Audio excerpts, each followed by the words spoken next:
I see nothing not to like about this move. And Ron Hextall managed to not pull a Rutherford and just automatically, reflexively include a first-round pick in the trade. That's true. That first-round pick is still here, and they made another trade. They gave up a seventh-round pick for Nathan Beaulieu, who's a 29-year-old defenseman. We should say Raquel's 28, and he is also on an expiring contract at 3-8. So next year he can be free to go. So we'll see what that means for them. But it does give them essentially a rental player unless they want to keep him here. And I would imagine if he does well, they'd want to keep him here. But then that's all part of that jigsaw puzzle, Chris, when you talk about Russ' contract plus Malkin plus Letang. And if you add him to the equation, now you got more cap issues to deal with. I mean, my presumption is that he is a rental, which is fine. Take as many bites at the apple as you have if you're the Penguins. And if people really think out there that this is the last year of the triumvirate of Crosby, Malkin, Letang, that one of those guys, maybe most likely Malkin, I guess, might actually go, then this might really be your last best chance to make a serious push at a Stanley Cup.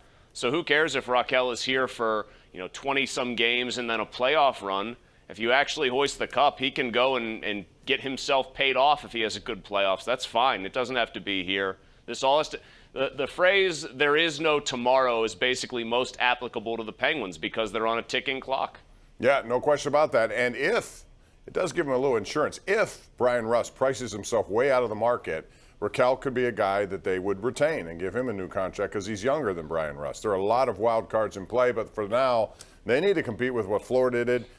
Overall, real quick, in 30 seconds, Florida added a lot. But I remember back in 2000, was it 14 or 13, when they brought in Jerome Iginla, they brought in Olli Jokinen, and players who everyone thought was going to put them. Don't forget Joe Morrow. Didn't Joe Morrow come in that? Right, no, Joe Morrow went the other way. Brendan Morrow came here. I'm sorry, I got my Morrows mixed up. But it was the point was it didn't work. And so these kinds of trades, even though they look good on paper, doesn't necessarily mean the Florida Panthers have gotten better. You would think so, but the Penguins actually got worse.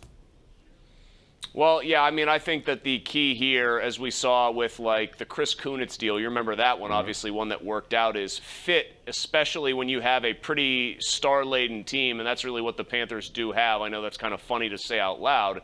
Fit is so much more important than just acquiring names and slapping them together. And the Penguins, as you pointed out with the Iginla deal especially, can kind of attest to that the hard way.